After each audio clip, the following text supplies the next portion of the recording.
চল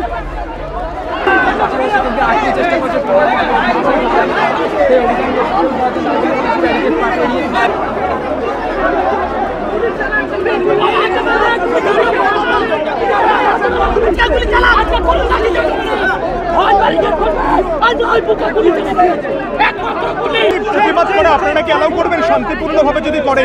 প্রতিবাদ অ্যালাউ করছি তো, শান্তিপূর্ণই তো হচ্ছে, আমরা তো কাউকে সরিয়ে দিইনি, এখান থেকে হচ্ছে তো, চলছে। কিন্তু তাদের বক্তব্য যে এত ব্যারিকেড কেন করে রাখা হয়েছে, তারা তো কোনো অস্ত্র হাতে নিয়ে আসেন, তাদের প্রশ্ন একটাই, তারা তো কোনো ব্যারিকেড করে রাখা হয়েছে কেন, এটাই প্রশ্ন। সংখ্যাটা অনেক বেশি আছে, ওই জন্য ব্যারিকেড করা, যেটা ব্যারিকেডের কারণে হচ্ছে এটা, ঠিক আছে।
দাবি নিয়ে এসেছি, আমরা তো এগোবই, আমরা যত বাধার সম্মুখীন হই না কেন আমরা এগোবই, আমাদের দাবিপত্র আমরা কিন্তু মুখ্যমন্ত্রীর কাছে পৌঁছাবো। চারিদিকে অবাক লাগে, এই রাজ্যে এত চুরি হয়ে যাচ্ছে, ধর্ষণ হয়ে যাচ্ছে, রাহাজানি হয়ে যাচ্ছে, চারিদিকে লুটতরাজ চলছে, অরাজকতা চলছে, সেইখানে কোনো ব্যারিকেড নেই, সেইখানে কোনো প্রশাসনের মানে সক্রিয়তা নেই। আর যোগ্য শিক্ষাকর্মীরা যখন রাস্তায় নামে তখন পুলিশ 10 ফুটের ব্যারিকেড দেয়, সেটা আবার কংক্রিটে লাগাতে হয় তাদেরকে। যোগ্যদেরকে এত ভয় কিসের? যোগ্য মেধার ভিত্তিতে চাকরি পাওয়া যারা আজকে সরকারের দুর্নীতির যায় চাকরি হারালো, তাদের পুনর্বহালের ব্যবস্থা করা কিভাবে সম্ভব, সেটা আইনি প্রক্রিয়ার মাধ্যমে যোগ্য তালিকা প্রকাশ করা এবং 22 লক্ষ এমআর প্রকাশ করে রিপ্যানেলের ব্যবস্থা করা। রাজ্য সরকারকে এই ব্যবস্থা করতে হবে যে কোনো মূল্যে, কারণ আজকে তাদের দুর্নীতি, তাদের দোষের দায় আমাদেরকে শাস্তি পেতে হচ্ছে।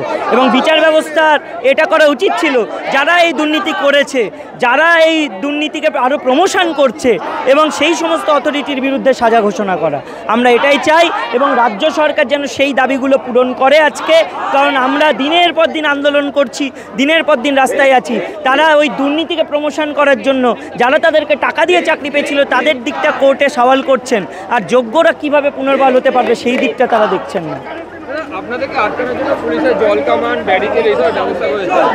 দেখুন, আমরা তো সন্ত্রাসবাদী নই, আমরা তো এই রাজ্যেরই সরকারি শিক্ষক শিক্ষিকা শিক্ষাকর্মী, তাহলে তাদের আটকানোর জন্য এরকম পরিস্থিতি কেন সিচুয়েশন ক্রিয়েট করতে হবে?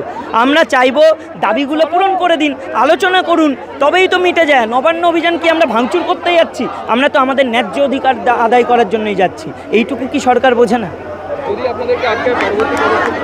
আমরা বৃহত্তর আন্দোলন করব এবং সেক্ষেত্রে আমরা যদি দেখি আজকেও আমাদের দাবি পূরণ হলো না, তাহলে ভবিষ্যতে কোনো সংকটময় পরিস্থিতি তৈরি হলে তার দায় হবে রাজ্য সরকারের। বলুন, আমাদের সাথে আলোচনায় বসতে কোনো কন্ডিশন নেই।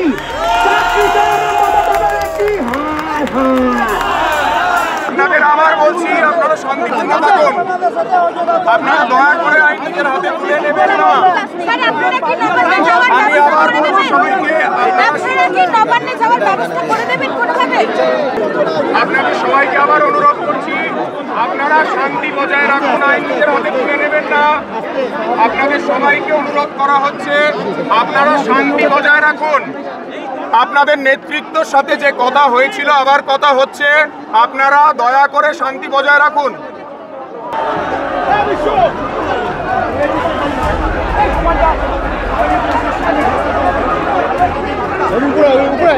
উপরে